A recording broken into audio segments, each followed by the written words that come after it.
How y'all doing today? This is Robert with Budget Man Outdoors. I had a little break here at work, and I was thinking about making a video on this a while back.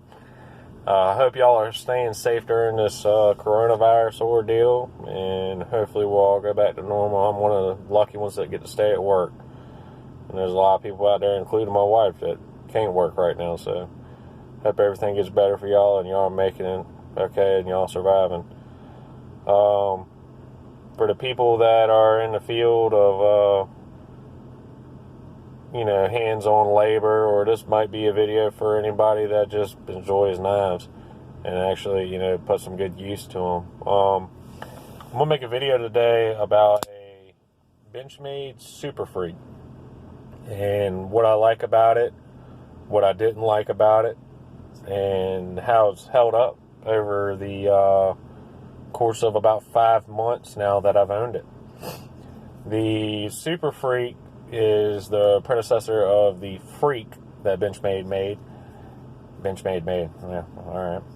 And this one has the G10 handle instead of that weird rubbery handle they had, which there's a lot of videos that explain all about that. The major difference is the steel. This is a M4 blade, and it's not, they say that it doesn't have very good corrosion resistance, but it's a tougher steel. And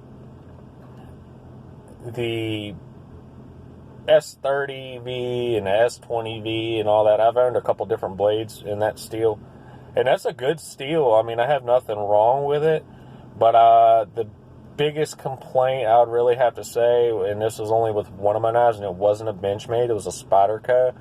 It was a S30V that the edge actually chipped, like a whole hunk of it came off the edge, and I had to actually rework the whole blade to get it back to where it had a good edge on it again. The M4, once again, they said doesn't supposedly have the best corrosion resistance. I never oil this thing. I mean, I cleaned the knife maybe, I think I've cleaned it twice since I've owned it, and actually got the gunk out, on the pivot point and everything like that.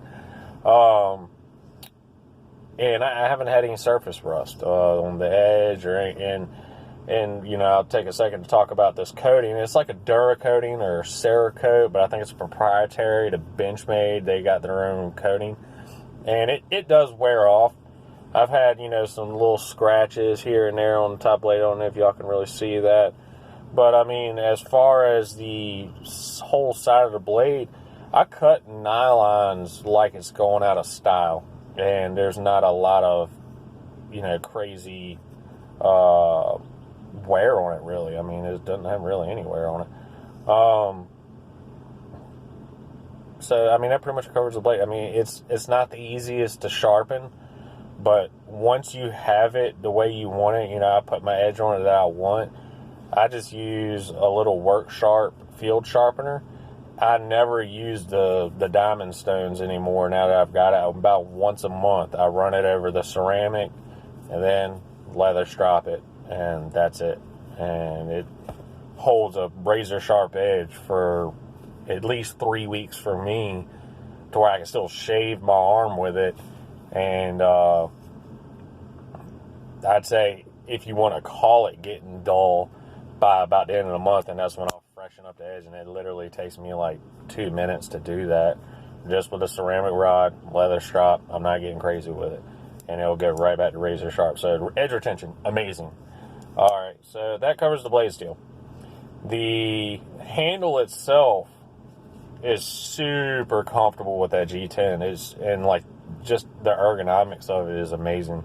I have a bigger mitt than some people, and it's still very comfortable in my hand. It doesn't feel real dainty or nothing. I got a good purchase on it. The jimping on the back is like a meaty, it's not underdone and it's not overdone. There's no sharp edges on it that really make it uncomfortable if you got to really bear down on something. And it's just, like I said, it's super comfortable.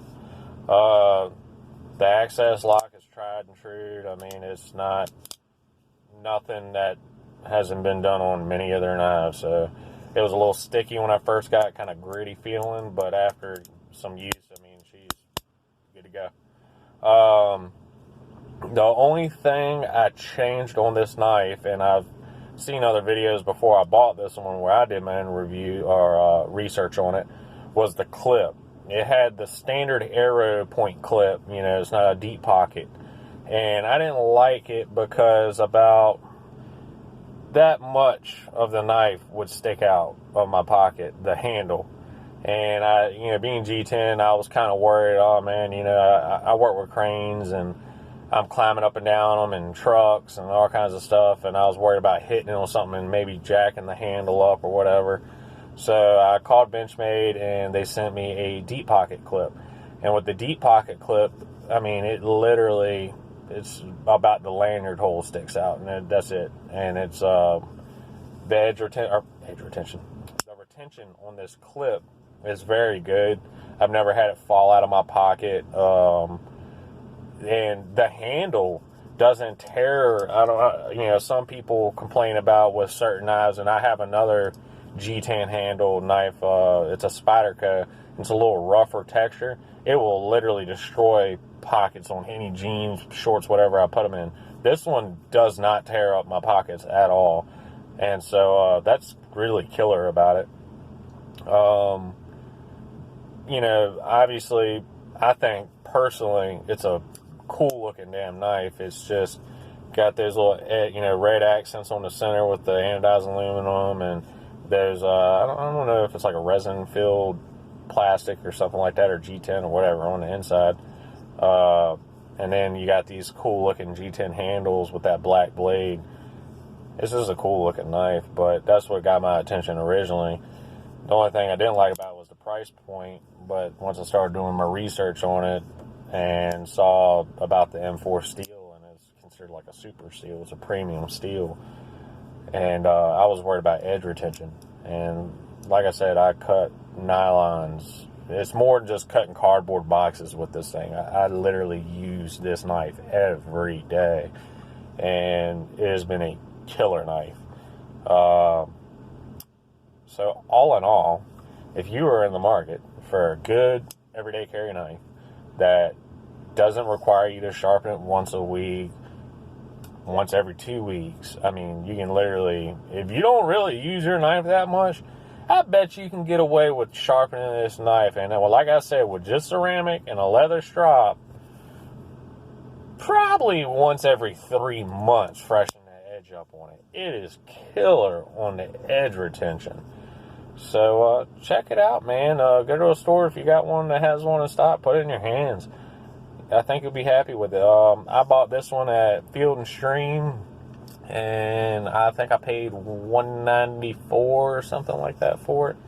And you know, they're not the cheapest knife, but it's one of those things where, you know, you're going to use it every day, and you want something that's going to last, and they got a killer warranty on them. You know, go check it out. I think you'll be happy with it, and I think it's worth the money. And some people might say, oh, heck no, but I think it's worth the money if you really use a knife on a daily basis like I do. So anyways, this is Robert from Budget Man Outdoors. I hope y'all have a great day, and y'all be safe out there now.